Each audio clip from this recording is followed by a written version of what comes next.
संजय दिल्ली की तरह जो शिष्य गुरु जी से कपट यानी छल करता है उसको नरक में स्थान मिलेगा। वहां पर यम के दूत मोटे सोटों यानी मुगदरों से पिटाई करेंगे। परमेश्वर कबीर जी ने स्पष्ट किया है कि जो जानबूझकर यानी ज्ञान होते हुए भी सत्य को त्याग कर झूठे कपटी व्यक्ति का साथ देते हैं, हे परमेश्वर, ऐसे दुष्ट व्यक्ति का दर्शन स्वप्न में भी न होने देना वह इतना पापी है। संत गरीबदास जी ने कहा है कि पापी पर भात ना बैठे, मुख देखे पाप लगे जाका। 9-10 मास गर्भ त्रास देई, धिकार जन्म तिसकी माँ का। अर्थात पापी आत्मा का दर्शन सुबह सुबह नहीं होना चाहिए। उसका मुख देखने मात्र से पाप लगता है। उस पापी ने अपनी माता को 9-10 महीने तक उसके गर्भ में रहकर कष्ट दिया। उसकी माता जी का जन्म भी व्यर्थ गया, जिसके गर्भ से उपरोक्त पाप आत्माओं का जन्म हुआ। संत गरीबदास जी ने अपने सतगुरु कबीर जी को साक्षी रखकर बताया है कि यदि गुरुद्रोही की पैड़ पर पैर भी पड़ जाए तो भी गुरु भगत का नाम खंड होकर गुरु से दूर हो जाएगा। पैड़ पर पैर के चिन्ह जो मिट्टी में बन जाते हैं उन्हें पैड़ कहते हैं। पैड़ पर पग यानी पैर रखा जाने का भाव है कि उसका संग करना, संग करके उसकी गुरु विरोधी बातें सुनकर उन झूठी बातों को सच्ची मान लेना, जिस कारण से भगत के मन में दोष अवश्य आएगा, फिर नाम खंड हो जाएगा। वह भी 84 लाख प्रकार के प्राणियों के जन्म लेकर महाकष्ट उठाएगा। संत गरीबदास जी ने कहा है कि यह सतगुरु परमेश्वर कबीर जी ने कहा है, यह अटल सत्य है।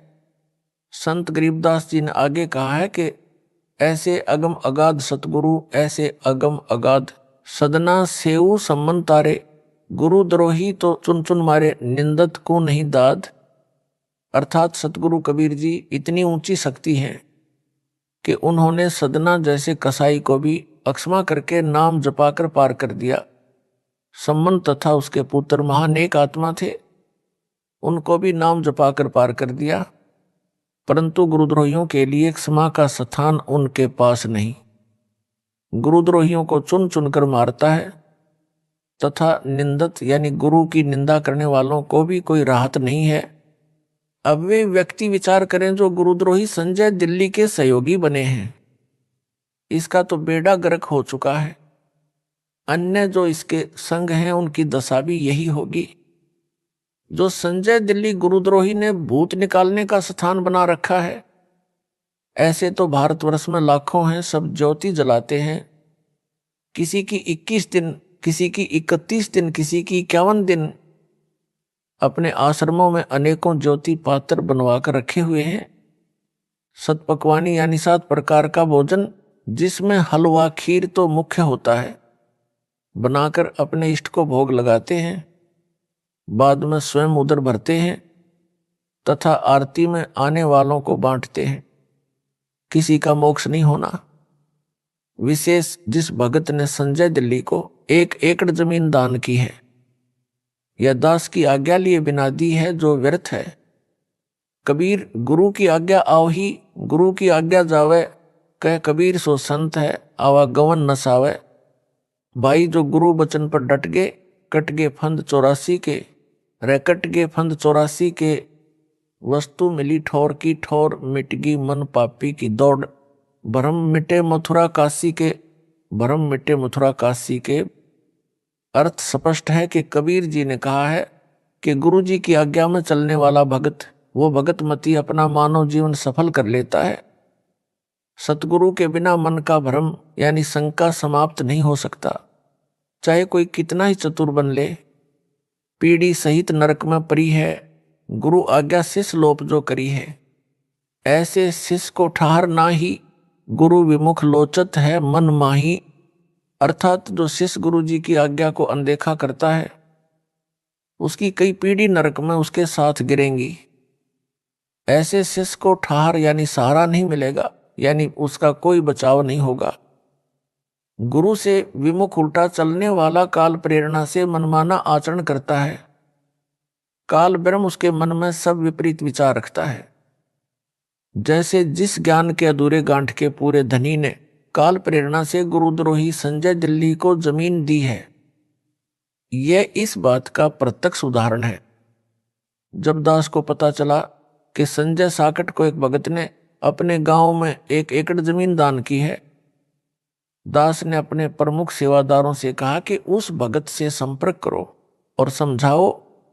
भगतों ने उनसे संपर्क किया और मेरे को बताया कि वो यह कह रहा है कि गुरुजी से मेरी फोन पर बात करवाओ। दास ने ऐसा करने से मना कर दिया क्योंकि कई लाख संगत है। यदि सब यही शर्त रखेंगे तो किस किस से बात करूंगा। केवल प्रतिदिन 5 मिनट फोन पर बातें होती हैं। दास ने उसी समय समझ लिया था कि ये ज्ञान में कच्चे हैं।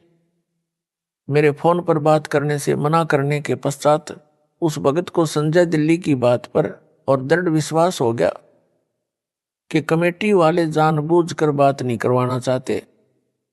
कहीं गुरुजी को कमेटी वालों की गलती का पता ना लग जाए। उस भगत के मन में यह तो आना चाहिए था कि गुरुजी का आदेश है या नहीं। स्पष्ट करते और भी कई रास्ते हैं। मेरे परिवार से पता कर लेते, जो उस समय सप्ताह में 2 बार मुलाकात करने जेल धाम में आते थे। क्या उसके लिए एक संजय ही सच्चा है और सारी संगत झूठी है? मेरे परिवार पर भी विश्वास नहीं है। नाम खंड होने के पश्चात काल प्रेरणा काम करती है। अब भी उनके लिए अवसर शेष है, वे नाम शुद्ध करवा लें। उस स्थान को नामदान केंद्र के लिए ट्रस्ट को दान करें। फिर मेरी आज्ञा से वहां भगत रखे जाएंगे। उस दानकर्ता का उस स्थान से कोई लगाव नहीं रहना चाहिए। सब कार्य दास की आज्ञा से अन्य नामदान केंद्रों की तरह होगा। यह सब मानव कल्याणार्थ किया जा रहा है। यदि अब भी उस भगत की प्रेरणा नाम शुद्ध करवाने की नहीं बनती है तो दुर्भाग्य की बात है। जमीन दान करता या गलत फहमी ना पाले कि इस जमीन को लेने के लिए कोशिश है। नहीं, यह दास तो 69 वर्ष का हो चुका है। सतलोक धाम में बहुत बड़ा जमीन का प्लाट मिल गया है, वहां का निवासी बन चुका है। इंद्र के राज को भी ठोकर पर रखता हूं, परंतु आपकी बनी बनाई किस्मत को बिगड़ते आंखों देख रहा हूं। आपको संभालने की कोशिश कर रहा हूं। आप नहीं संभले तो आपके ऊपर आने वाले काल के कहर को देख रहा हूं, इसलिए दुखी हूं। घी का एक कण भी चेडू में ना रह जाए, यह नियत है। परमेश्वर कबीर जी एक आत्मा को काल जाल से बचाने के लिए कितना संघर्ष करते हैं। उनको क्या लालच होता है? वह आत्मा उनका अंश होती है। उसके कल्याण के लिए कष्ट पर कष्ट उठाते हैं। दास का भी यह प्रयत्न है। बार बार उस भगत के कल्याण के लिए कहा जा रहा है, आगे उसकी किस्मत। यदि इतना समझाने से भी नहीं मानेगा तो उसका कोई पाप अड़ा खड़ा है। विशेष दास के इस पत्र को पढ़कर भी संजय दिल्ली का जो साथ देगा वह भी गुरुद्रोही की श्रेणी में होगा। संजय काल का दूत है। अन्य पहचान ये अपनी भूतगा आश्रम में आरती के पश्चात घंटा व शंख बजाता है, भक्तों से भी बजवाता है। यह भी काल के दूत की पक्की पहचान है। जितने भी मंदिर देवी देवताओं के, श्री राम जी, श्री कृष्ण जी, श्री विष्णु जी, श्री शिव जी व देवी जी के बने हैं, सब में आरती के उपरांत घंटा शंख बजाया जाता है। यह काल ज्योति निरंजन की पूजा की पहचान है। हमारे जहां जहां भी सतलोक आश्रम है उनमें ना घंटा बजाया जाता है ना शंख, क्योंकि वहां पर सतपुरुष कबीर जी की पूजा होती है। घंटा तथा शंख काल पूजा का प्रमाण है। परमेश्वर कबीर जी का एक शब्द है जिसकी टेक यानी हेडिंग ये है, कर नैनो दीदार महल में प्यारा है। इस शब्द में पूर्ण ब्रह्म कबीर जी ने स्थूल तथा सूक्ष्म दोनों शरीरों में बने कमलों का वर्णन किया है। इसी में बताया है कि साधक मूल कमल से बंकनाल के अंदर अंदर चलता है। जो स्वाद कमल यानी स्वादिष्ठान कमल, नाभि कमल, हृदय कमल, कंठ कमल, त्रिकुटी कमल, त्रिवेणी कमल आदि सब कमलों के अंदर से बाईपास जाता है। बंकनाल सब कमलों का बाईपास है। जैसे लंबे सफर की बसें प्रत्येक शहर में से गुजरती हैं परंतु बाईपास मार्ग से जाती हैं, सब यात्रियों की टिकट आगे वाले दूर स्थित शहर की बुक होती है। उनको मार्ग में आने वाले शहरों से कोई लगाव नहीं होता, भले ही वहां कितनी जगमग हो। चाहे कहीं सर्कस का खेल चल रहा हो, चाहे कोई मानव मेला लगा हो, उसमें अत्यधिक चमक दमक हो रही हो, चाहे किसी के सिनेमा हॉल में कितनी ही सुपरहिट फिल्म के बोर्ड लगे हों, यदि कोई मूर्ख उस चमक दमक को देखकर बस गाड़ी से उतर गया तो उसको वहीं रहना पड़ेगा, उसकी टिकट व्यर्थ हो जाएगी। बुद्धिमान व्यक्ति गलती कभी नहीं करता। इसी प्रकार तत्व ज्ञान से परिचित सतपुरुष कबीर भगत व भगतमती जब सतलोक को चलते हैं तो मार्ग में आने वाले कमलों की चमक दमक की ओर ध्यान नहीं देते। उनको पता होता है कि हमारी टिकट शंख कमल दल वाले शहर सतलोक की बनी है, हमने इनकी चमक दमक व सुरीली धुनों यानी ध्वनियों से कोई लेना देना नहीं है। त्रिवेणी के पश्चात सहस्रार यानी 1000 पंखुड़ी का कमल है, जो ज्योति निरंजन काल का महास्वर्ग यानी ब्रह्मलोक है। उस कमल की 1000 पंखुड़ियों में चमक है, जो कि ज्योति जैसी लगती है, जैसे 1000 ज्योति जला रखी हैं जो अखंड जलती हैं। जैसे यह काल का दूत संजय दिल्ली अपने काल ज्योति निरंजन की प्रेरणा से बनाए आश्रम में 200 ज्योति अखंड जलाता है, 1000 भी लगाएगा क्योंकि काल दूत है। यह भी काल का दूत होने की पहचान है। उसी सहस्रार कमल के पास यानी ब्रह्मलोक यानी महास्वर्ग में घंटा तथा शंख बजता सुनाई देता है। जो काल ब्रह्म के भगत हैं उन्होंने अपने गुरु के आश्रम में घंटा व शंख बजता देख व सुन रखा है। वे उनकी धुन यानी घंटा व शंख की ध्वनियों को सुनकर खींचे चले जाते हैं। परंतु सतपुरुष की पूजा वाले आश्रम में घंटा शंख नहीं बजाए जाते। वे सत साधक उस काल के जाल की ओर ध्यान भी नहीं देते और बंकनाल के अंदर ही आगे बढ़ जाते हैं। शब्द की साखी नंबर 12 में कबीर परमेश्वर ने कहा है कि घंटा शंख सुने धुन दोई, सहस्रार कमल मध्य जगमग होई, ता मध्य करता निरखो सोई बंकनाल 10 पारा है, कर नैनो दीदार महल में प्यारा है। अर्थात जब सतपुरुष कबीर जी का भगत बंकनाल से चलता चलता सहस्रार कमल के पास पहुंचता है तो वहां घंटा तथा शंख दोनों की धुन यानी ध्वनि सुनाई देती है।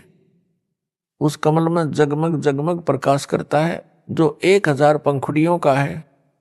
उस स्थान का मालिक ज्योति निरंजन है।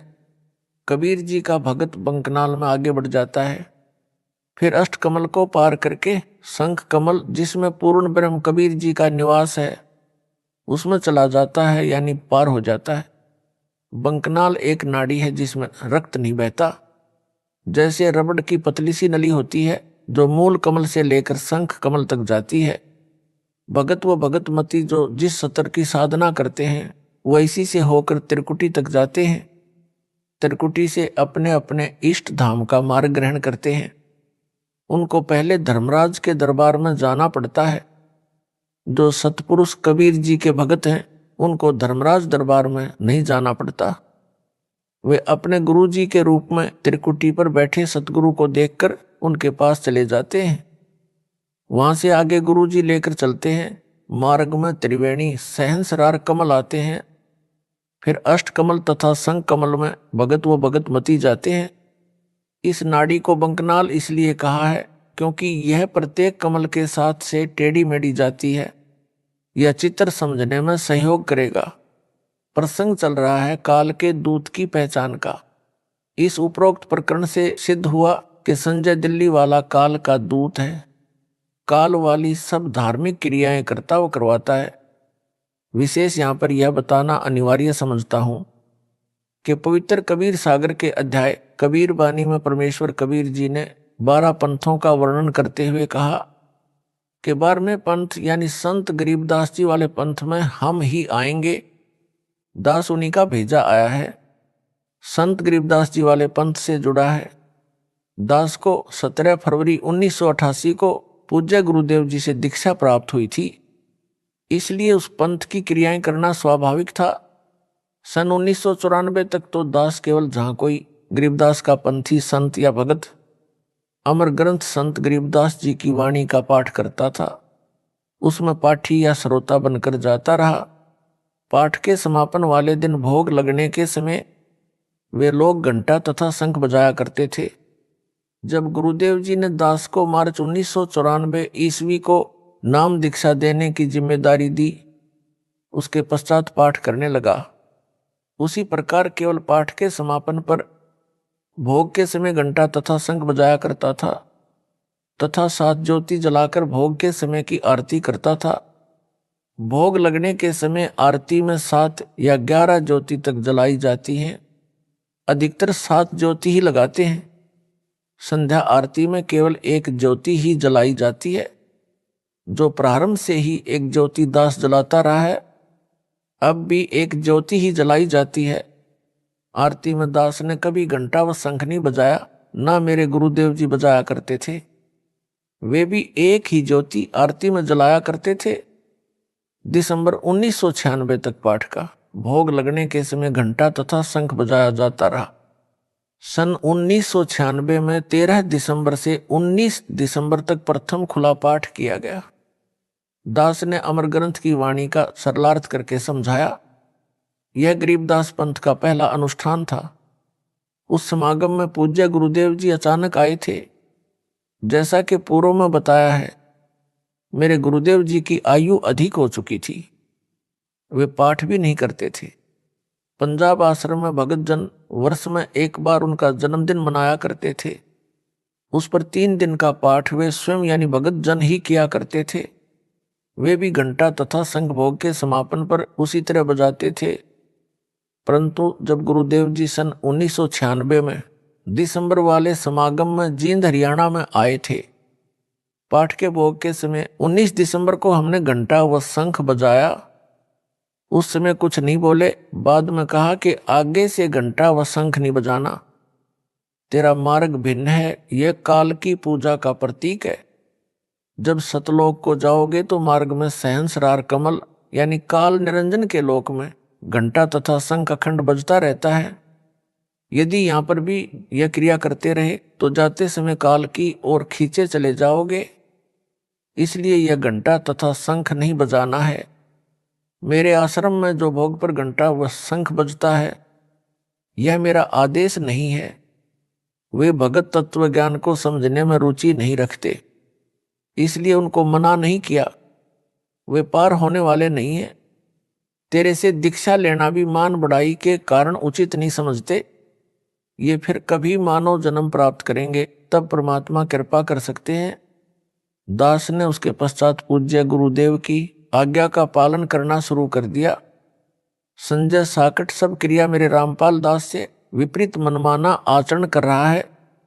इससे भी संगत समझ ले कि यह पूर्ण रूप से काल का दूत है। गुरुद्रोही की यह स्पष्ट पहचान है।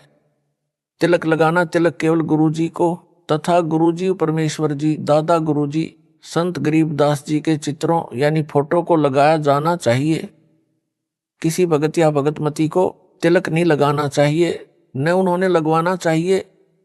तिलक लगाना पूजा में आता है। भगत अपनी पूजा करवाएगा तो उसको दोष लगेगा, नाम खंड हो जाएगा। संजय साकट दिल्ली वाला दावा करता है कि मैं जो ज्योति आश्रम में अखंड जलाता हूँ, दान लेता हूँ, उससे 56 प्रकार का भोग लगाता हूँ।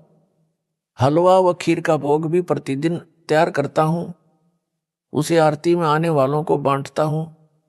जो मेरे पास दुखी भगत आते हैं, उनका यहाँ ज्योति के आगे माथा टिकाता हूँ। अपने सिर पर चंवर करवाता हूँ। अपने चरणों पर फूल चढ़वाता हूँ। आशीर्वाद देता हूँ। जिस कारण से भूत निकल जाते हैं, भूत माफी मांगते हैं।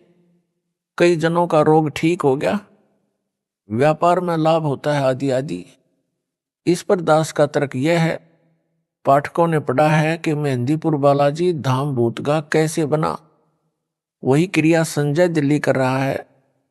जिस समय संजय नकली गुरु ने उस आश्रम में ज्योति लगानी प्रारंभ की तो ज्योति गोविंद गुरु वाले परमेश्वर कबीर जी तथा दास के साजे फोटो के सामने रखता था।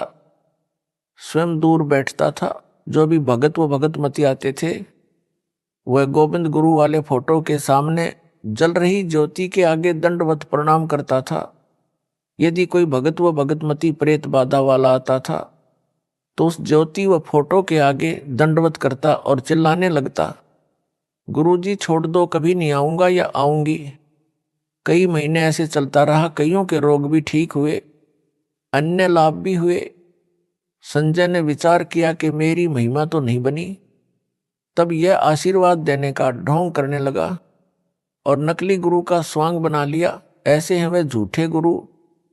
यहां तो यह कुर्सी पर अकड़ कर बैठकर मुझ दास की तरह उंगली अंगूठे से सटाकर नकल करके आशीर्वाद देने का ढोंग करता है।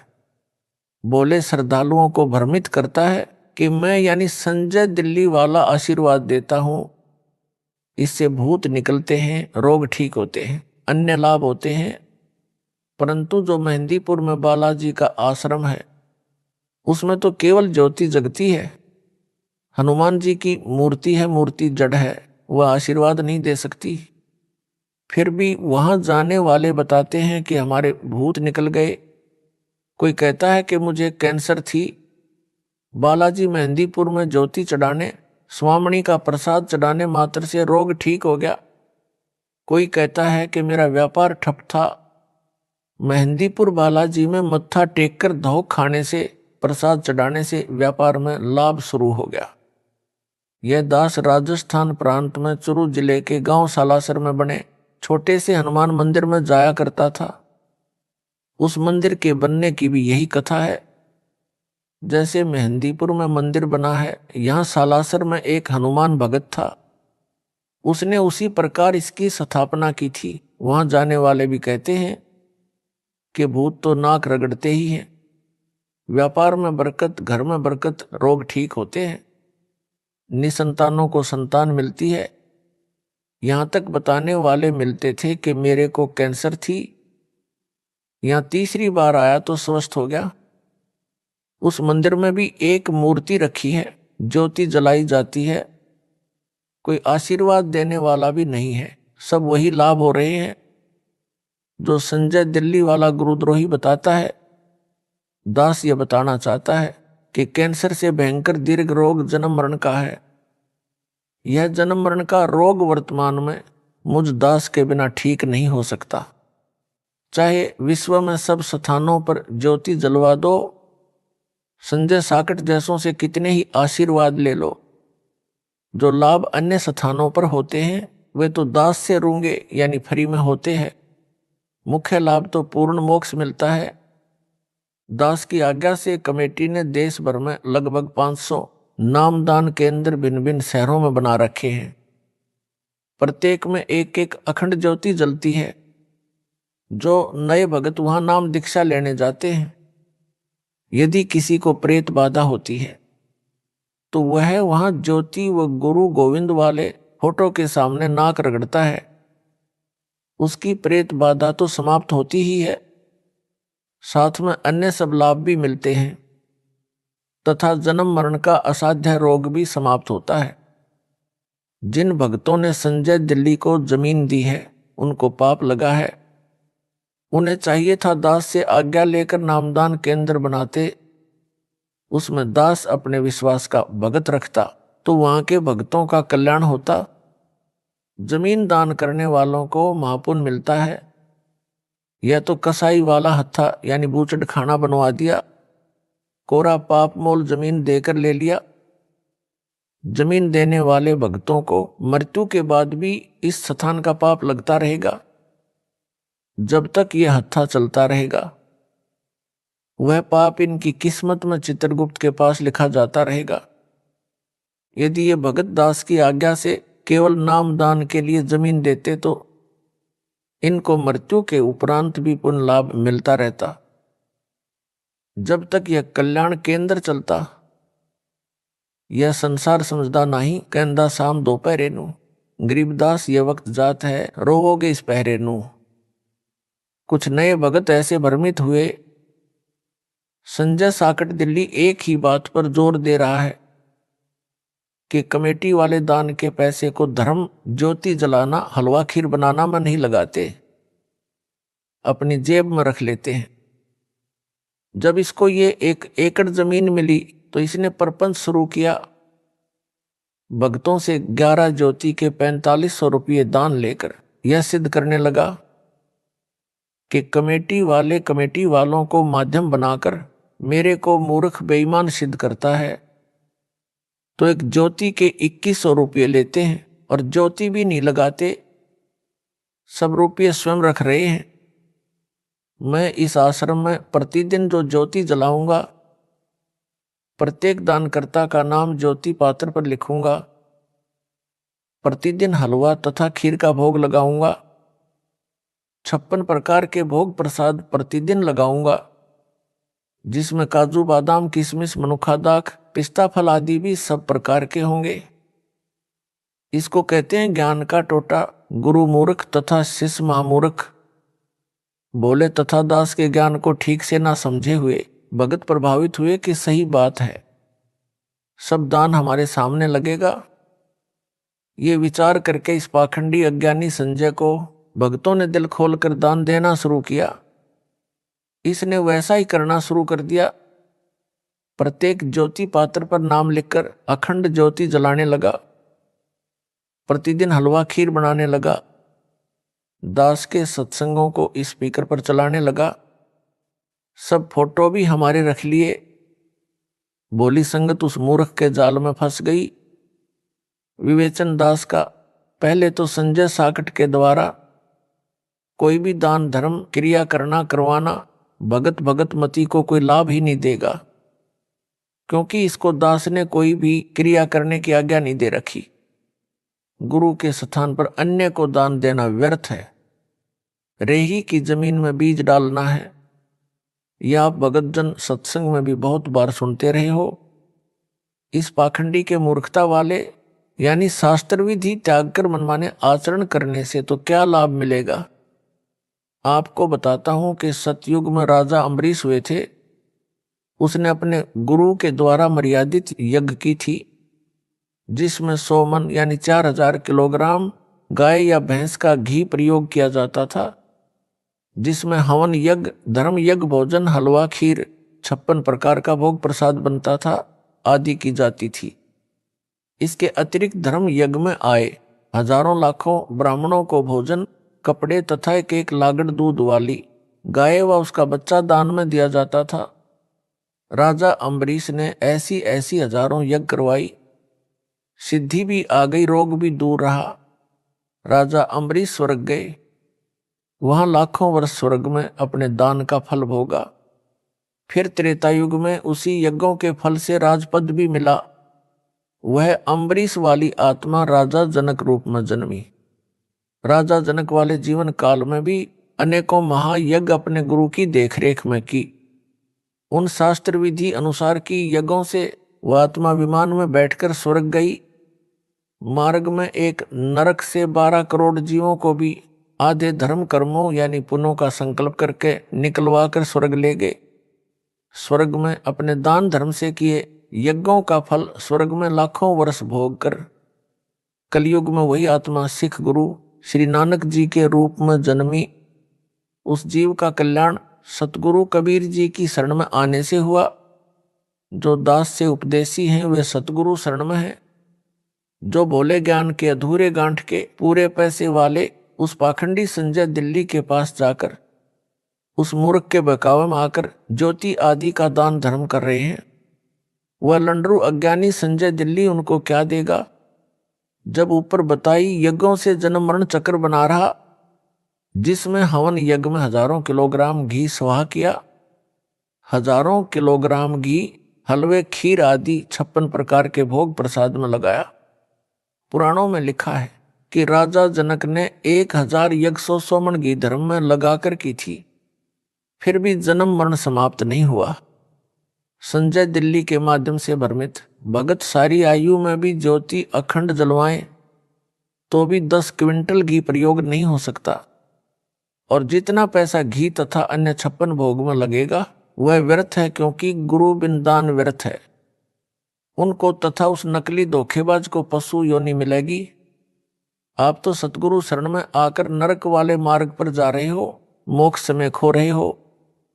आप जी को महापुरुषों की वाणी से, सतगुरु कबीर जी की वाणी से, संत गरीबदास जी की वाणी से कितनी बार समझाया है कि मन तू चल रे सुख के सागर, जहां शब्द सिंधु रत्नागर, कोटि जन्म तो है भरमत हो गए, कुछ ना हाथ लगा रे, कुकर सूकर खर भया बोरे, कौवा हंस बुगारे, कोटि जन्म तू राजा कीन्हा, मिट्टी न मन की आशा, भिक्षुक होकर दर दर हांड्या, मिला न निर्गुण रासा।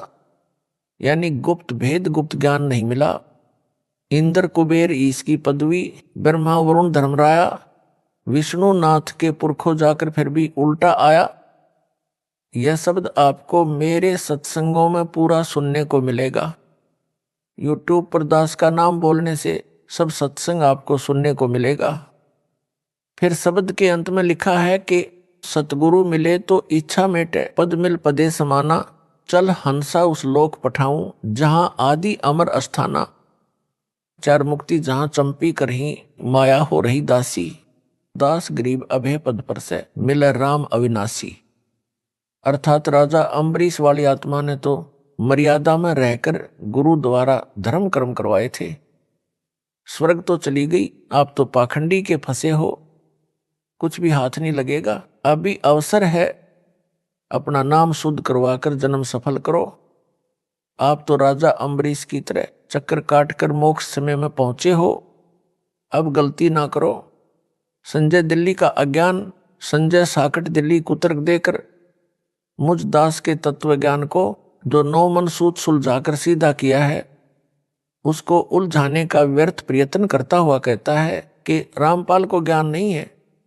वह पेड़ की जड़ यानी मूल को पूर्ण ब्रह्म बताता है। जड़ पूर्ण ब्रह्म नहीं हो सकता। जड़ को पोषक तत्व मिट्टी से मिलता है, जड़ को मिट्टी का सहारा लेना पड़ता है। पूर्ण ब्रह्म को किसी के सहारे की आवश्यकता नहीं होती। उत्तर रामपाल दास का इसका उत्तर यह है कि ना तो पेड़ पूर्ण ब्रह्म है, ना उसकी जड़, ना मिट्टी पूर्ण ब्रह्म है। पूर्ण ब्रह्म परम अक्षर ब्रह्म यानी सतपुरुष कबीर जी हैं, जो काशी में जुलाहे की भूमिका करके गए हैं, जो दास ने सब ग्रंथों से वह आंखों देखने वाले 6-7 संतों ने भी प्रमाणित कर दिया है। वह बताया है पूर्ण ब्रह्म। दास ने गीता अध्याय 15 श्लोक 1-4 का यथार्थ अनुवाद किया है, जो दास से पहले किसी के समझ में नहीं आया था। गीता अध्याय 15 श्लोक 1 में पीपल के वृक्ष का उदाहरण देकर मूल पाठ में लिखा है कि ऊपर को मूल यानी जड़ वाला, नीचे को शाखा वाला संसार रूप पीपल के वृक्ष को अविनाशी कहा है। इसके पत्ते आदि इसके अन्य भाग हैं। यह तम वेद जो उसके जड़ से लेकर शाखा पत्तों तक का ज्ञान जानता है, स वेदवित, वह वेद के तात्पर्य को जानने वाला विद्वान है, यानी वह तत्वदर्शी संत है। दास ने कबीर परमेश्वर जी के बताए ज्ञान से इसी गीता अध्याय 15 के श्लोक 1-4 का सरलार्थ किया है। पूर्ण ब्रह्म कबीर जी ने लगभग 600 वर्ष पूर्व अपने द्वारा बताए सूक्ष्म वेद यानी कबीर वाणी में कहा था कि कबीर अक्षर पुरुष एक पेड़ है, निरंजन वाकी डार, तीनों देवा शाखा है, पात रूप संसार। अर्थात कबीर जी ने बताया है कि अक्षर पुरुष एक पेड़ जानो, उसकी मोटी डार को ज्योति निरंजन यानी काल ब्रह्म जानो। डार से मानो 3 शाखा निकली हो, उनको तीनों देवता यानी रजगुण ब्रह्मा, सतगुण विष्णु, तमगुण शिव मानो। उन शाखाओं से लगे पत्तों को संसार मानो। परंतु परमेश्वर ने मूल ज्ञान यानी तत्व ज्ञान छुपा कर रखा था। यह नहीं बताया था कि उस वृक्ष की मूल यानी रूट में कबीर पूर्ण ब्रह्म हूं, जो इस दास को कबीर परमेश्वर जी ने मूल ज्ञान बताया। दास ने इसे सबके रूबरू किया है। दास उस अज्ञानी आत्मा संजय दिल्ली वाले से पूछना चाहता हूं कि क्या कबीर जी को भी ज्ञान नहीं था, जिन्होंने पेड़ को अक्षर पुरुष बताया है, मोटी डार को ज्योति निरंजन तथा शाखाओं को ब्रह्मा विष्णु तथा शिव कहा है, पत्तों को संसार बताया है। दास ने गुप्त ज्ञान बताया है, जो संजय गुरुद्रोही की अकल में अब तक नहीं आया है, जो इस प्रकार है। ऊपर को जड़ वाले इस संसार रूपी पीपल के वृक्ष की जड़ यानी रूट को पूर्ण ब्रह्म मानो। अक्षर पुरुष को तना, डार काल निरंजन यानी सर पुरुष जानो। तीनों देवताओं यानी रजगुण ब्रह्मा, सतगुण विष्णु तथा तमगुण शिव को शाखा मानो। शाखाओं पर लगे पत्तों को संसार जानो। उदाहरण के तौर पर बताया है कि जैसे पेड़ का पालक मूल यानी रूट होता है, इसी प्रकार पूर्ण ब्रह्म सर्व सृष्टि का धारण पोषण करने वाला है। जैसे पेड़ को आहार जड़ यानी मूल से मिलता है, यानी तना को मूल से आहार मिला, तना से डार को तथा डार से शाखाओं को तथा शाखाओं से पत्तों को आहार मिलता है, उसी प्रकार पूर्ण ब्रह्म सबका धारण पोषण करने वाला वास्तव में अविनाशी परमात्मा है। सतपुरुष कबीर जी की शक्ति को मिट्टी जानो। परमात्मा कबीर जी ने शक्ति से सब ब्रह्मांड रचे हैं। संत गरीबदास जी ने कहा है कि कबीर परमेश्वर जी ने स्वर्ग रसातल लोक कुसातल रचे जमी आसमान रे, 14 तबक किए छिन्न माही सर्जे शशि अरुभान रे। अर्थात कबीर पूर्ण ब्रह्म जी ने अपनी वचन शक्ति से सर्वलोक लोकांतरों जैसे स्वर्ग रसातल पृथ्वी आकाश व 14 लोक तथा शशि यानी चांद तथा भान यानी भानु सूर्य तथा असंख्यों ब्रह्मांडों की छिन्न यानी क्षण भर में रचना की है। इस रचना में परमेश्वर जी ने किसका सहयोग लिया? सक्षम है, कुछ भी कर सकता है। इस संजय अनाड़ी अज्ञानी को बताता हूं कि पूर्ण ब्रह्म मूल भी है तथा उसकी शक्ति मिट्टी का काम करती है। आप आरती आप साजय यानी कबीर परमेश्वर सब कुछ करता है। पेट भरकर उठते हैं, शरीर में जो क्रिया आरंभ होती है उनको कौन करता है? हमारे को तो पता भी नहीं पेट में क्या हो रहा है।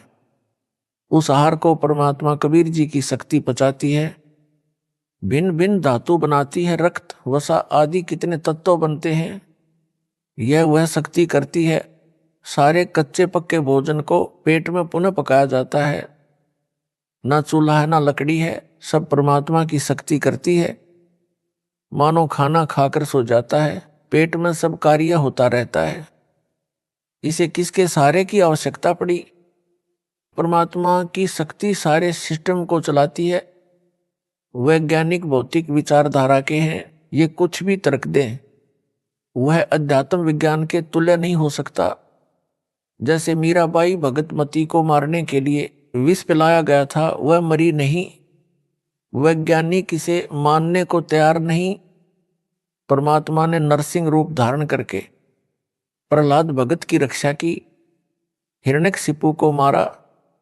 वर्तमान में भगत समाज के अतिरिक्त कोई स्वीकार नहीं करता। इसी प्रकार परमात्मा को नरसिंह रूप बनाकर हिरण्यकशिपु को मारने की क्या आवश्यकता पड़ी? वैसे भी मार सकते थे। कुछ तत्वज्ञानहीन यह तर्क भी देते हैं, उनका जवाब क्या दिया जाए? उनको चाहिए कि पहले पूर्ण अध्यात्म ज्ञान जो दास बता रहा है समझें, फिर इस तरह के प्रश्न मन में उठेंगे ही नहीं। जैसे संजय दिल्ली तत्वज्ञानहीन के मन में खुरापात भरा है, इसे संपूर्ण ज्ञान होता तो इस प्रकार के कुतर्क नहीं करता कि पेड़ की जड़ पूर्ण ब्रह्म नहीं हो सकती। इसको समझ होती तो बोलता ही नहीं, क्योंकि एक उदाहरण दिया है, यह परमात्मा कबीर जी ने दिया है। यह पापी परमात्मा के ज्ञान में भी अपने अज्ञान से दोष देखता है। इससे स्पष्ट है कि यह महा अज्ञानी है, महिमा का भूखा है, बोले भक्तों का दुश्मन है। जादूगर को देखा है कि मिट्टी हाथ की मुट्ठी में लेता है, खोलता है तो 500 रुपये का नोट मिलता है। यह आध्यात्मिक शक्ति से होता है, जो उसने परमात्मा की भक्ति करके जादू विद्या प्राप्त की होती है। उसने नोट बनाने में किसी मशीन का सहारा नहीं लिया। वैसे नोट बनाने के लिए कागज, प्रिंटिंग मशीन, बिजली आदि अनेकों वस्तुओं का सहारा लेना पड़ा। परमात्मा भी एक बगलीगर यानी जादूगर है। नकली जादूगर का जादू कुछ क्षण ही टिक पाता है। परमेश्वर कबीर जी असली जादूगर हैं। इसका जादू असंख्यों युगों तक टिका रहता है। जब कबीर परमेश्वर जी ने राजा वीर सिंह तथा उसकी मंडली को भूख प्यास से मरते देखा, तब पर्वत के ऊपर स्वच्छ जल का सरोवर क्षण में रचा तथा फलदार पेड़ व मेवा की लताएं क्षण में लगा दी। जो फलों से उस समय लदपद हो गए, सबने खाए घर भी ले गए। उस समय किसका सहारा लिया? जो भगत परमात्मा की क्रिया में दोष देखता है वह मूर्ख व्यक्ति है। एक ने कहा कि परमात्मा सुई के नाके में से हाथी कैसे निकाल सकता है, झूठ है। दूसरा भगत कहता है कि परमात्मा सारी पृथ्वी को सुई के नाके में से निकाल दे, हाथी की तो बात ही क्या है। संजय साकट पहले भगत का साथी है जो कहता है कि सुई के नाके से हाथी परमात्मा नहीं निकाल सकता। गीता अध्याय 15 के श्लोक 16 से भी सिद्ध किया है कि अक्षर पुरुष तथा सर पुरुष दोनों नाशवान हैं। इन दोनों के लोक तथा उन लोकों में रहने वाले सब व्यक्ति तथा अन्य पशु पक्षी आदि आदि भी नाशवान हैं।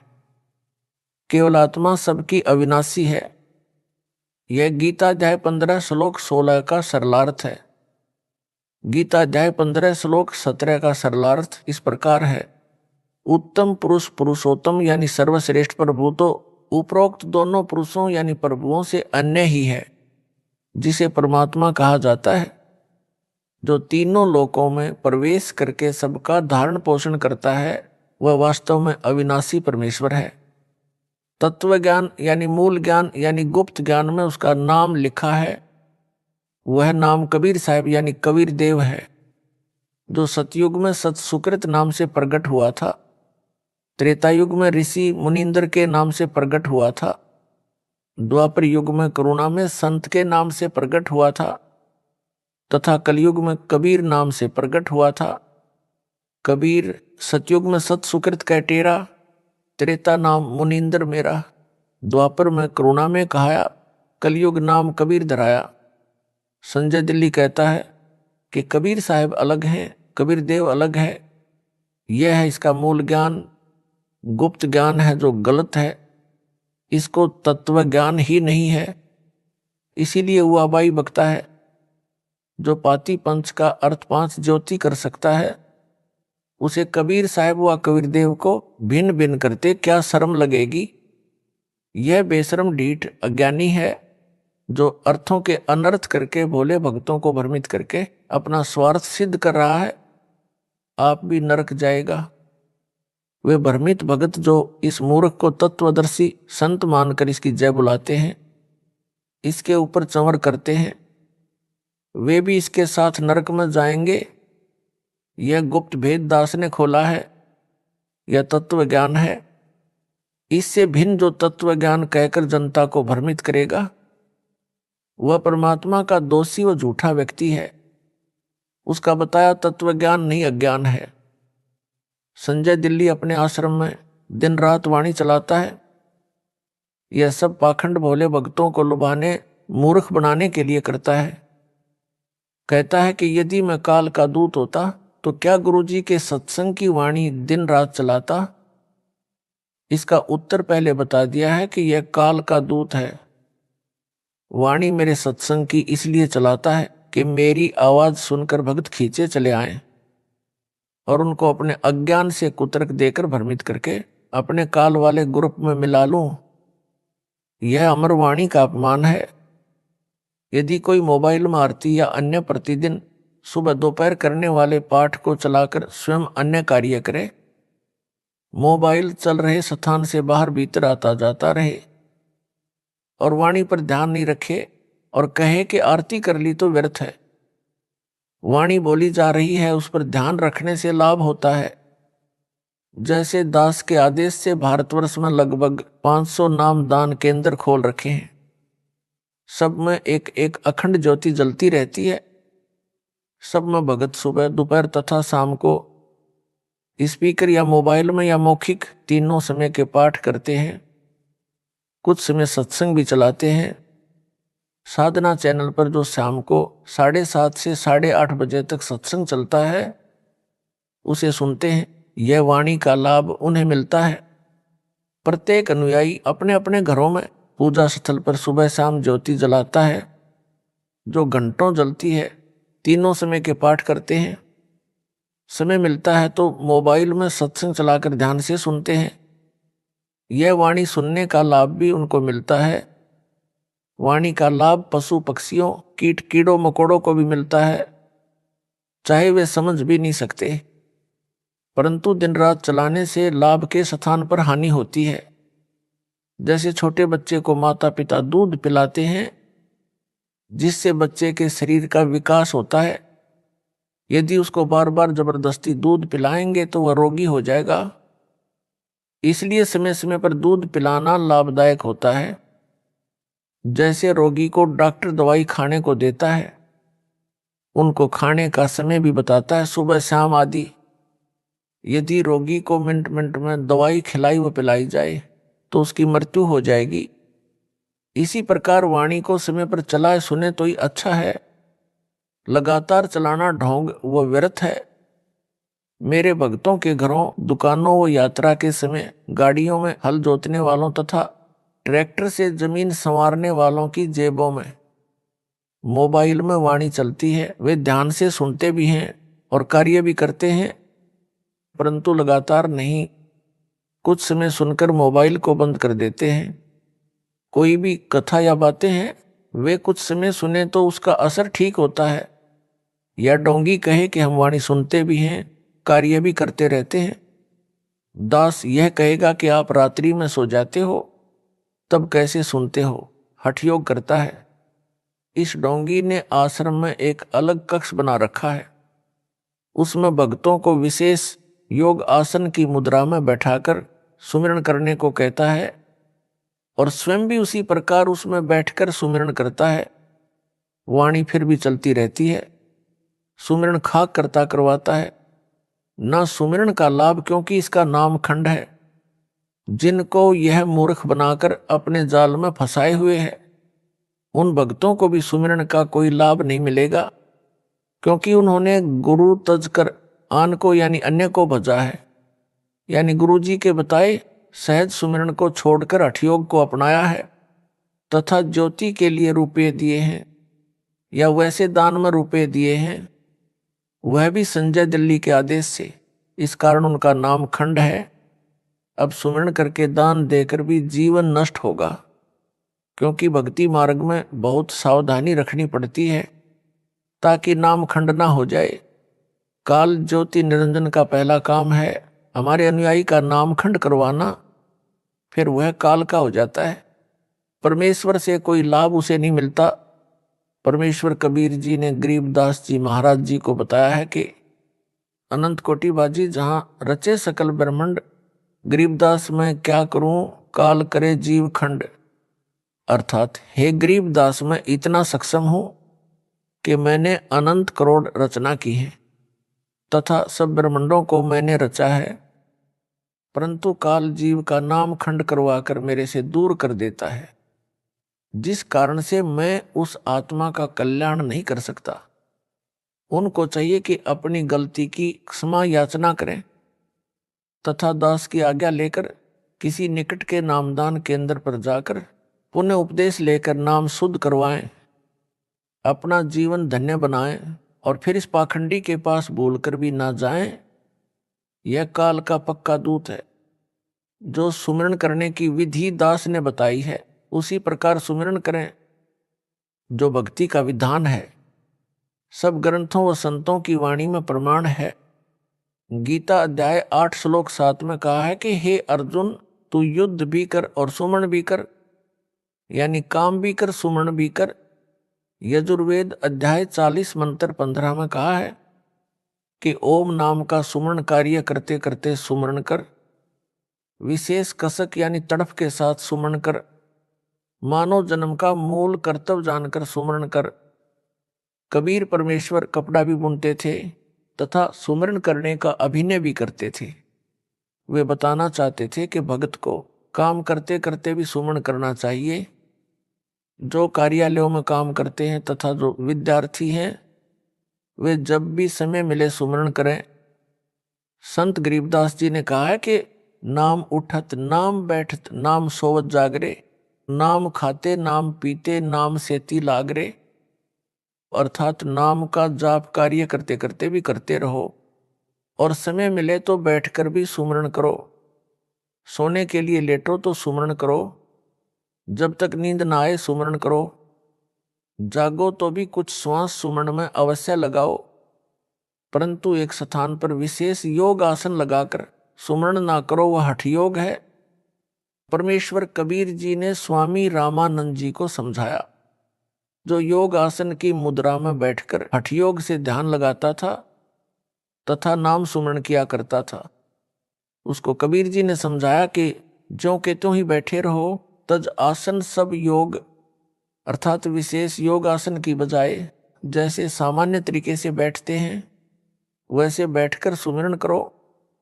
यह विधि सब ग्रंथों व संतों की वाणी के अनुसार श्रेष्ठ है। सब योग आसन को तजो यानी त्यागो। जिसके पास कुछ भी ज्ञान नहीं होता वह पाखंड का सहारा ही लेता है, बात करता है कि मेरे अतिरिक्त विश्व में किसी को तत्व ज्ञान यानी बीज ज्ञान नहीं है।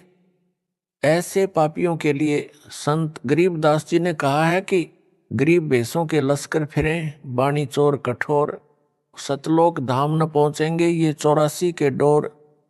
गरीब बीजक की बातां कहें, बीजक ना ही हाथ, पृथ्वी डोबन जन्मे हैं, कह कह मीठी बात। गरीब बीजक की बातां कहें, बीजक ना ही पास, औरों क्या ज्ञान बताओ ही, आप ही जावें निराश। अर्थात परमात्मा कबीर जी की वाणी को सुनकर उसी आधार से अपने को तत्वदर्शी संत बताने वाले, वाणियों का गलत अर्थ करने वाले अनेकों पंथों के मुखिया हैं। जैसे यह संजय साकट दिल्ली सत सुकृत पंथ नाम धरकर झूठा प्रचार कर रहा है। ऐसे मूर्खों की तो लश्कर यानी लंबी लाइन है। ये समझाए से मानते नहीं, कठोर यानी कट्टर बने हैं। ये सतलोक धाम नहीं जा सकते। ये तो 84 लाख प्रकार के प्राणियों की योनि में ढोर यानी पशु बनेंगे। वर्तमान में भी पशु तुल्य हैं जो गलती किए हैं।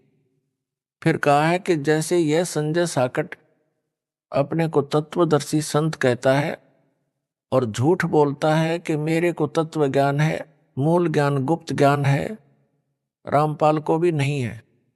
इसके विषय में कहा है कि बीजक ज्ञान यानी तत्व ज्ञान, मूल ज्ञान गुप्त ज्ञान होने की बातें करते हैं। बीजक ज्ञान इनके पास नहीं है। ऐसे नकली पंथों वाले गुरु पृथ्वी के मानव को काल के जाल में फंसाने के लिए जन्मे हैं। ये मीठी मीठी बातें बनाकर बोले भक्तों को अपने जाल में फंसा लेते हैं, स्वयं भी नरक में गिरते हैं तथा अनुयायियों को नरक ले जाते हैं। इस प्रकार पृथ्वी डुबो रहे हैं, नाश करने के लिए जन्मे हैं। इनके पास तत्व ज्ञान है ही नहीं, तो औरों को ज्ञान क्या बता रहे हैं।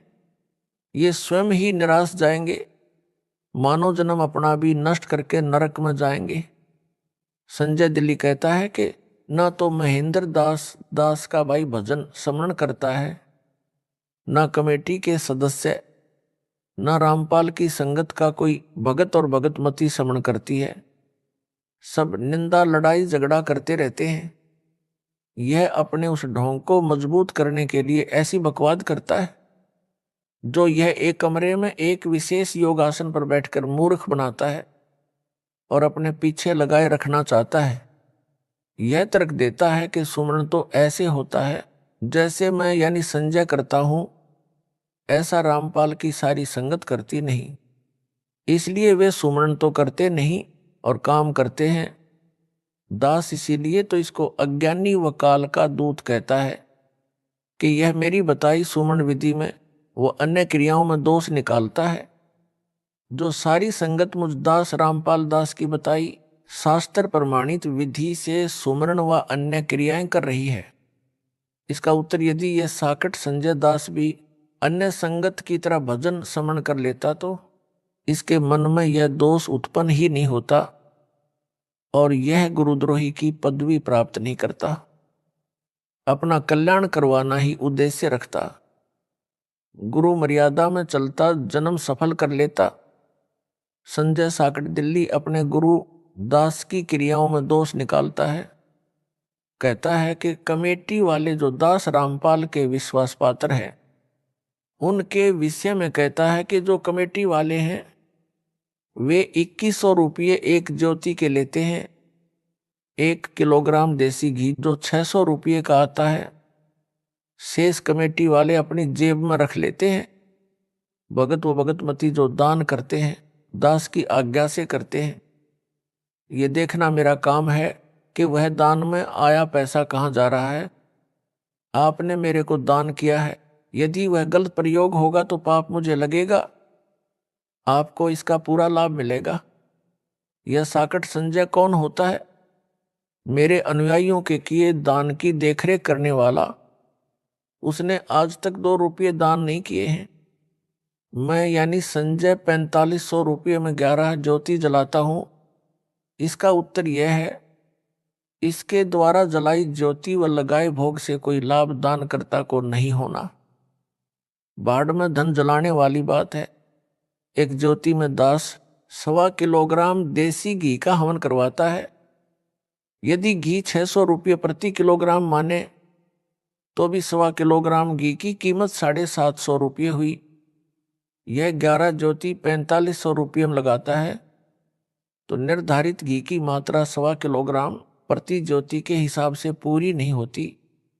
1.25 किलोग्राम घी के हिसाब से 11 ज्योतियों की कीमत 8250 रुपये बनती है। यह जो लेता वह इससे लगभग आधी है।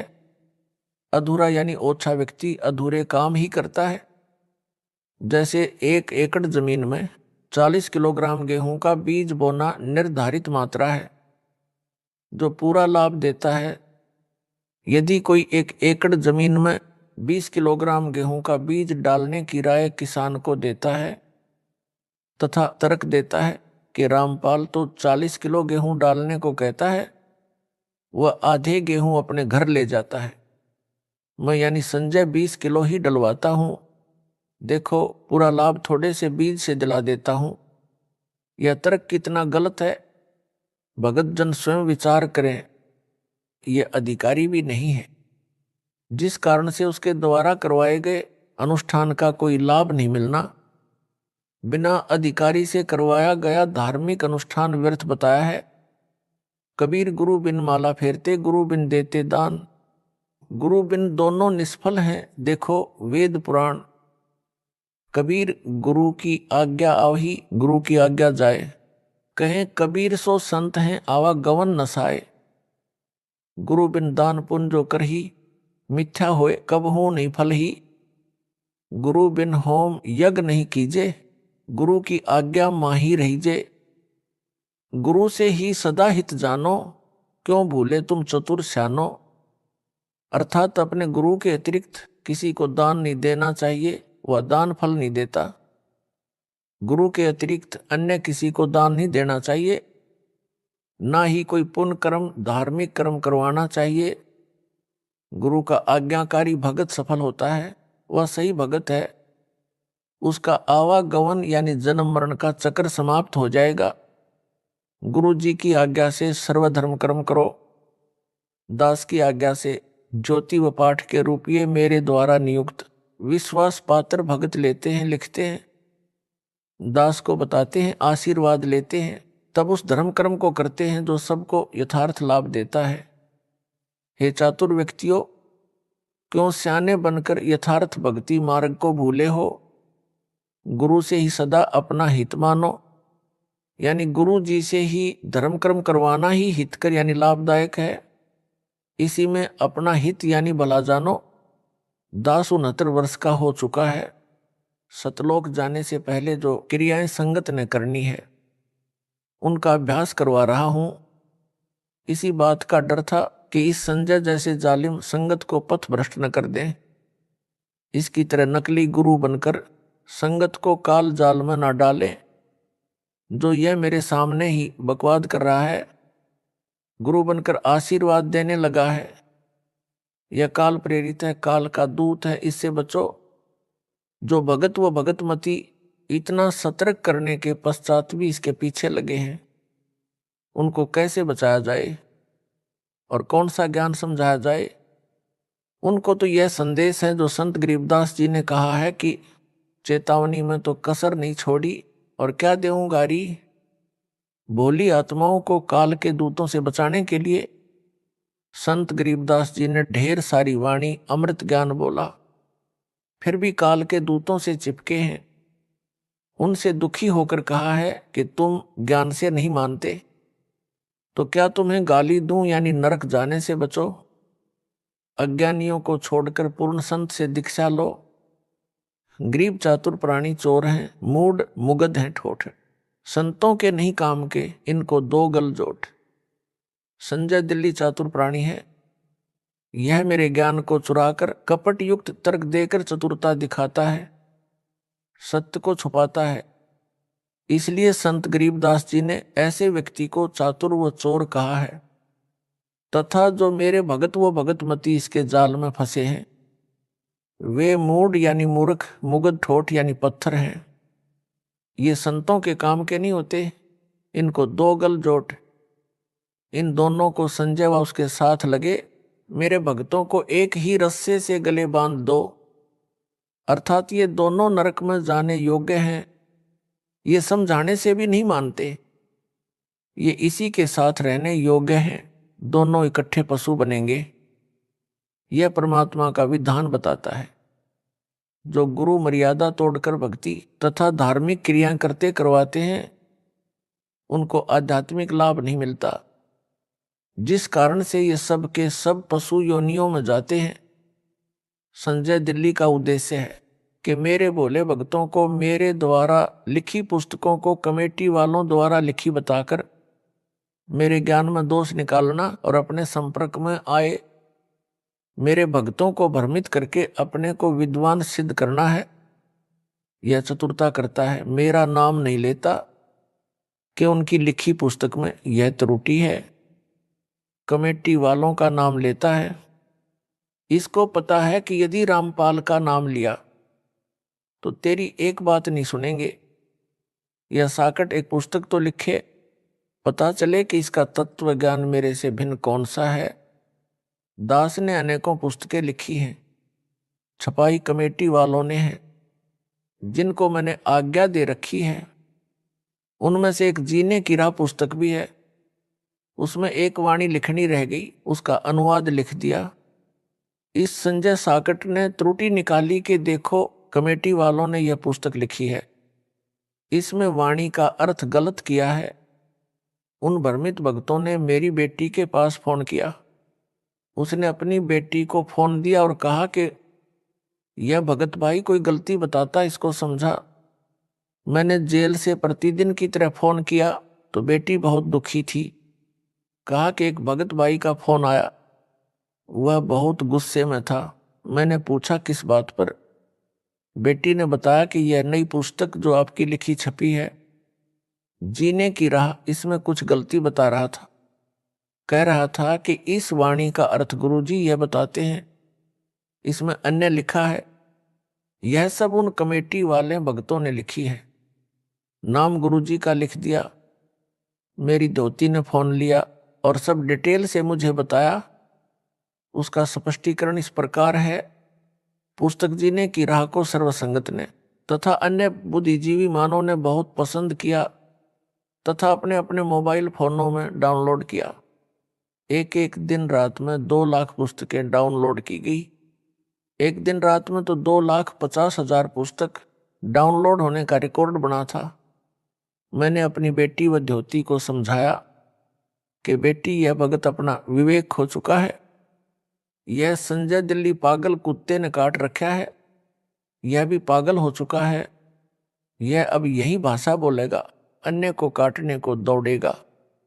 उस पुस्तक में सरलार्थ तो निम्न दोनों वाणियों का लिखा है, परंतु गलती से वाणी नंबर 1 लिखनी छूटी है।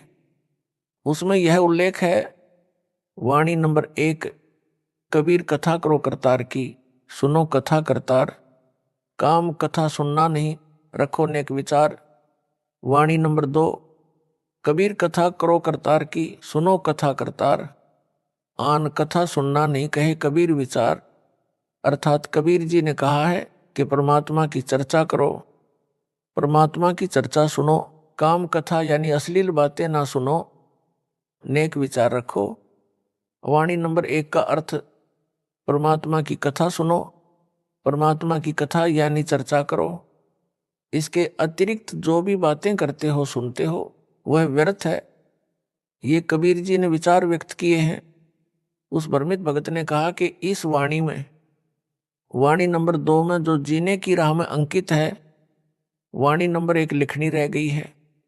वाणी नंबर 2 में यह कहाँ लिखा है कि अश्लील बातें ना सुनो, तुमने अनर्थ कर दिया है। अपनी मर्जी से पुस्तकों में लिखा है, यह उलाहना दिया उस पागल कुत्ते के काटे पागल भगत ने। उसकी बात बड़ी करें तो यदि एक लाइन यह भी पुस्तक में लिख दी कि अश्लील बातें ना करो ना सुनो, तो कौन सी गलती कर दी, क्या गलत लिख दिया। यदि वाणी में नहीं है तो भी पुस्तक के विषय के अनुकूल तो है, परंतु जिसको काले चश्मे लगे हों तो उसको धूप में भी बादल छाया दिखाई देती है। संजय साकट मनमाना आचरण करता है। गीता अध्याय 16 श्लोक 23 व 24 में कहा है कि गुरु जी द्वारा शास्त्र विधि अनुसार धार्मिक क्रिया करना लाभ देता है। गुरु जी के विपरीत क्रिया जो शास्त्र विधि त्याग कर की जाती है वह मनमाना आचरण कहा जाता है, जिससे ना तो कोई सुख मिलता है ना कोई कार्य सिद्ध होता है। यानी अपने इष्ट धाम में जाने के लिए सिद्धि प्राप्त करनी होती है, जो सत्य साधना से स्वतः मिल जाती है। उस सिद्धि का दुरुपयोग नहीं करना होता, सुरक्षित रखनी होती है। वह सिद्धि भी मनमाना आचरण करने से प्राप्त नहीं होती। न उस साधक की गति यानी मोक्ष होता है, अर्थात सब साधना व्यर्थ होती है। फिर उसे करो या ना करो, यहां पर संजय साकट भ्रमित करने के लिए यह कहकर भ्रम पैदा कर सकता है कि देखो इतने भक्तों को लाभ हुआ है, उनका इंटरव्यू भी इंटरनेट पर चला रहा है। उसका खंडन यह है कि मेहंदीपुर बालाजी धाम व सालासर धाम जाने वाले भी ये सब लाभ बताते हैं, परंतु उनको कभी भी महाकष्ट हो सकता है तथा उनका मोक्ष नहीं हो सकता। मुख्य उद्देश्य मानव जीवन में भक्ति का यही है कि जन्म मरण के चक्कर से मुक्ति मिले। इसलिए शास्त्रों में वर्णित विधि अनुसार साधना कर। संजय के मनमाने आचरण की जानकारी दास संध्या आरती करते समय केवल एक ज्योति जलाता है, संजय साकट 5 ज्योति जलाता है। दास केवल पाठ के समय 3 दिन हलवा प्रसाद का भोग बनवाता है। पाठ संपूर्ण होने वाले दिन संगत के लिए भोजन प्रसाद के लिए खीर का प्रसाद बनवाता है, जो विधि विधान है। संजय साकट प्रतिदिन हलवा, खीर, 56 प्रकार का मेवा आदि का प्रसाद बनाता है, जो बकवास है। विशेष संत गरीबदास जी को परमेश्वर कबीर जी मिले थे, उनके द्वारा बताई आध्यात्मिक क्रिया संत गरीबदास जी ने बताई तथा स्वयं उनका पालन किया। दास ने अपने गुरु जी को देखा है कि संत गरीबदास जी ने जो बताया वही क्रिया मेरे गुरुदेव किया करते थे। यह दास उसी शास्त्र विधि अनुसार आचरण का निर्वाह 25 वर्ष से कर तथा करवा रहा है। यदि प्रतिदिन हलवा, खीर व 56 प्रकार के प्रसाद से परमात्मा प्रसन्न होते तो संत गरीबदास जी भी यही करते। संत गरीबदास जी के पास 2500 बीघा यानी लगभग 1475 एकड़ जमीन थी। वे तो सदा ही हलवा, खीर आदि 56 प्रकार के भोग आसानी से लगा सकते थे, परंतु शास्त्र विधि में ऐसा करना नहीं कहा है।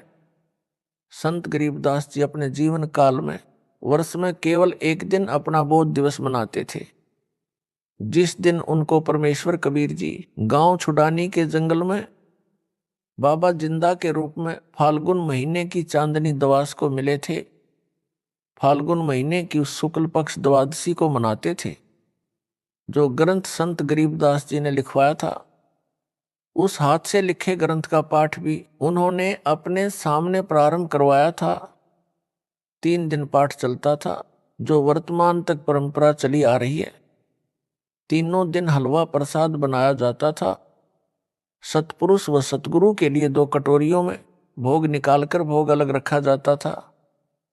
उनके सतगुरु व सतपुरुष कबीर जी थे। हलवे का प्रसाद केवल हाथों में दिया जाता था। प्रसाद रूप में खाने के लिए खीर का प्रसाद संगत के लिए भोजन में परोसा जाता था। अन्य दिनों में प्रतिदिन जैसा भोजन घर पर बनता है उसी का ही भोग लगाया जाता था। उसी शास्त्र विधि अनुसार अपने पूर्वज संतों व पूज्य गुरुदेव के अनुसार दास सब धार्मिक क्रियाएं करवा रहा है। परमेश्वर कबीर जी तो सक्षम है, वे भी प्रतिदिन 56 प्रकार का हलवा खीर आदि स्वयं भी बनाकर खा सकते थे, या परंपरा डालने के लिए भी सत्पुरुष अपने को सब भोग लगा सकते थे, लेकिन ऐसा नहीं किया गया। जब उनके साथ शरारत की थी, झूठे पत्र डालकर निमंत्रण दिया गया था, उसमें 18 लाख साधु संत और उनके चेले भंडारा खाने आ गए। उस समय 3 दिन का भोजन भंडारा करके अपनी समर्थता का परिचय भी दे दिया कि मैं ऐसा भी कर सकता हूं। परंतु प्रतिदिन जो संजय दिल्ली बकवास कर रहा है, यह शास्त्र विधि त्याग कर मनमाना आचरण है, जो भोले भक्तों को रिझाने के लिए, अपने जाल में फंसाने के लिए ड्रामा कर रहा है। जो ज्ञान के अधूरे गांठ के पूरे हैं, वे इसके जाल में फंसे हैं। संत गरीबदास जी ने ऐसे पाखंडियों के लिए कहा है कि ज्ञानी पुरुष तो इनके निकट न जावें, मूर्खों को रीझ रिझावे हैं। अर्थात जिन भक्तों को मर्यादा का ज्ञान है और गुरु जी द्वारा बताई शास्त्र अनुकूल क्रियाओं का ज्ञान है, वे तो ऐसे पाखंडी के निकट भी नहीं जाते जिनको ज्ञान नहीं है। उन भोले भक्तों को प्रसन्न करके अपने को तत्वदर्शी सबसे अलग ज्ञान वाला सिद्ध करता है। ऐसा व्यक्ति काल का पक्का दूत होता है। वह संजय साकट दिल्ली है, इससे बचो। अन्य मनमाना आचरण संजय साकट ने प्रथम मंत्र के कारण में अक्षरों में फेर बदल करके उनकी वास्तविकता का नाश कर दिया। उस प्रकार उच्चारण करने से, परमात्मा की मर्यादा भंग होने से इन मंत्रों की शक्ति समाप्त हो गई है। परमात्मा कबीर जी ने, जो संत गरीबदास जी के सतगुरु हैं, अपने शिष्य गरीबदास जी को प्रथम मंत्र का जैसे उच्चारण करके सुनाया, उसी तरह गरीबदास जी ने उनका जाप किया और लाभ प्राप्त किया। उसी तरह अपनी अमृतवाणी में लिखवा दिया, जो अमर ग्रंथ में अंकित है। यह संजय काल प्रेरणा से सब गलती कर रहा है, क्योंकि काल ब्रह्म इसका साथ दे रहा है। कबीर जी के दुश्मन का रोल संजय कर रहा है। रामपाल दास यानी पत्र लेखक संध्या आरती में कोई घंटा शंख आदि नहीं बजवाता, जो सतपुरुष की पूजा है। संजय साकट घंटा तथा शंख बजवाता है, यानी सब धार्मिक क्रियाएं मेरे से विपरीत करके अपने को तत्वदर्शी सिद्ध कर रहा है, जो केवल दिखावा है तथा काल ज्योति निरंजन की पूजा है। संजय साकट की अन्य जलालत, अन्य बकवास जो संजय व पवन ने की, पुस्तक ज्ञान गंगा दास के आदेश से दास के सत्संग प्रवचनों से छपवाई है। जब दास लीला करने बड़ी जेल, संसार भी एक जेल है, काल के 21 ब्रह्मांड भी जेल हैं। उससे छोटी जेल हिसार में आया। वकील मेरे से मिलने आए, उनमें परमात्मा कबीर जी के भगत भी हैं। उन्होंने बताया कि ज्ञान गंगा पुस्तक में कुछ फोटोकॉपी मराठी भाषा की लगी हैं, जिनमें आपके विषय में लिखी भविष्यवाणी है। उन भविष्यवाणियों में एक का हिंदी अनुवाद लिखना रह गया। वे नास्त्रेदमस के द्वारा की गई भविष्यवाणियां हैं। वह वकील ज्ञान गंगा पुस्तक को साथ लाया था, क्योंकि उस पुस्तक का एक मुकदमे से संबंध था, मेरे से डिस्कस करनी थी। उसने वह मराठी भाषा वाली फोटोकॉपी दिखाई और बोला कि मैंने कंप्यूटर में इसका ट्रांसलेशन देखा। इसका अर्थ है कि उस संत यानी सायरन पर देशद्रोह का मुकदमा भी लगेगा, परंतु झूठा सिद्ध होगा। यदि आपकी आज्ञा हो तो ज्ञान गंगा में इसे भी लिख दिया जाए। मैंने कहा कि ठीक है, लिखवा दो, इससे अनुयायियों का विश्वास और दृढ़ होगा। उसने बाहर प्रमुख सेवादारों को बताया कि गुरु जी से मेरी डिस्कस हुई है, ज्ञान गंगा पुस्तक में यह लाइन और लिखकर नई पुस्तकें छपवाएं। सेवादारों ने दास से संपर्क किया और पूछा कि क्या आप जी की आज्ञा है। जो ज्ञान गंगा में यह लिखने को वकील जी ने बताया है। दास ने बताया कि मेरे से वकील जी की बात हुई है, यह 2 लाइन और लिखवा दो, हानि भी क्या है। कमेटी वालों ने दास की आज्ञा का पालन किया। नई ज्ञान गंगा पुस्तक छपवाकर वितरित कर दी। वह पुस्तक गुरुद्रोही संजय और पवन को इनके समर्थकों ने दे दी। संजय व पवन ने कहा कि कमेटी वालों ने कितनी बड़ी गलती की है। पहले छपी ज्ञान गंगा में इस पृष्ठ पर यह नहीं लिखा है कि देशद्रोह का मुकदमा भी लगेगा। इस नई में छपा दिया है। दोनों पुस्तकों के दोनों पृष्ठों की फोटो कापियां लगाकर संगत को भड़काने लगे। देखो, कमेटी वालों ने अपनी मर्जी से यह छपा दिया जो गलत है। इस मराठी भाषा का यह अर्थ नहीं बनता। हाय तौबा मचा दी। दास ने इसीलिए तो संजय को तथा पवन को गुरुद्रोही घोषित किया है। ये दोनों मेरे शत्रु का काम कर रहे हैं। संजय बकवाद करता है, पवन इसकी बातों पर विश्वास करके कर्म खराब कर रहा है। विचार करें, यदि 2 लाइन मान लो कमेटी वालों ने गुरुजी की सच्चाई बताने के लिए लिख भी दी हो, तो संजय साकट को क्यों कष्ट हुआ, क्यों पवन दुखी हुआ? संजय पवन दोनों काल के दूत हैं। इन दोनों की बुद्धि पर काल ब्रह्म का साया है। इनसे दास की उभरती छवि देखी नहीं जा रही।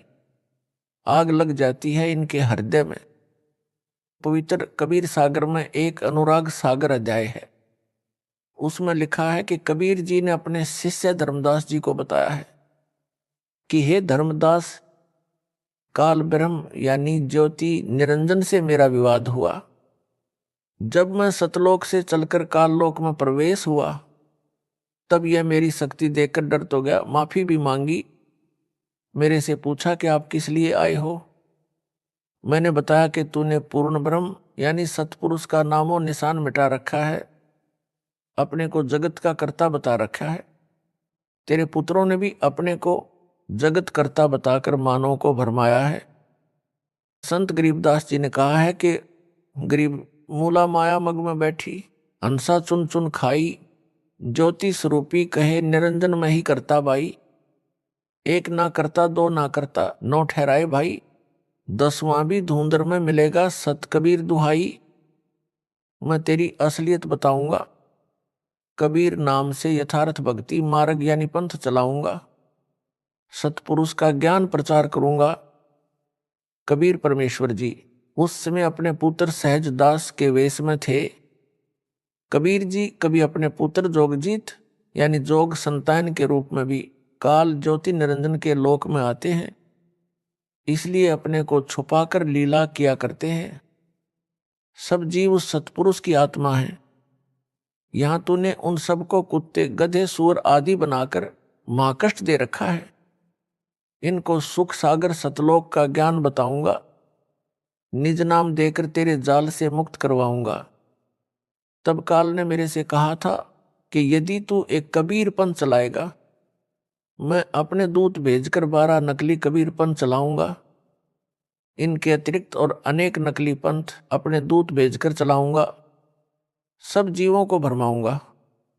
वे वाणी तो आप वाली कहा करेंगे, परंतु अर्थ गलत करके मेरे जाल में रखेंगे।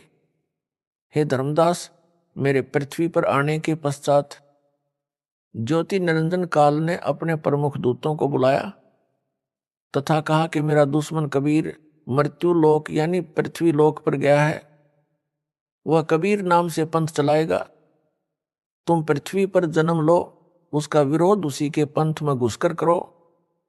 हे परमेश्वर कबीर जी के बच्चों यानी भगत तथा भगतमती, वर्तमान में काल का भेजा प्रमुख दूत संजय दिल्ली है, इसका सहयोगी पवन जयपुर है तथा मेरी संगत के वे भगत व भगतमती भी काल प्रेरित हैं, जो इस झूठे कपटी तत्व ज्ञानहीन प्राणी कालदूत संजय के साथ लगे हैं, जो इतना समझाने के पश्चात भी नाम शुद्ध नहीं करवाएंगे, माफी नहीं मांगेंगे। वे भी काल के दूत ही हैं, जो वापस आकर माफी मांगकर नाम शुद्ध करवा लेंगे।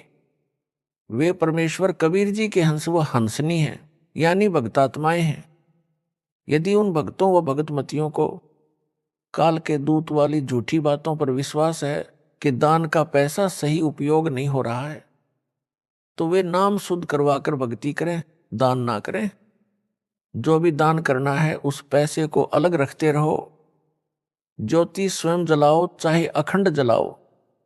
जब दास बड़ी जेल में आए तब सारा पैसा दान कर देना, परंतु कुपात्र को दान देकर तो कुछ लाभ नहीं मिलना। इस पत्र में भी यही समझाया है। उनको विचार करना चाहिए कि उनके लाखों भाई बहन कमेटी वाले सेवादारों को वो नामदान केंद्रों पर मेरे आदेश से दान दे रहे हैं, मेरे परिवार वाले भी वहीं पर दान दे रहे हैं। क्या उन्होंने सब जांच पड़ताल नहीं की होगी कि दान का पैसा ठीक खर्च हो रहा है या गलत? उनको विश्वास है कि पैसा सही प्रयोग हो रहा है।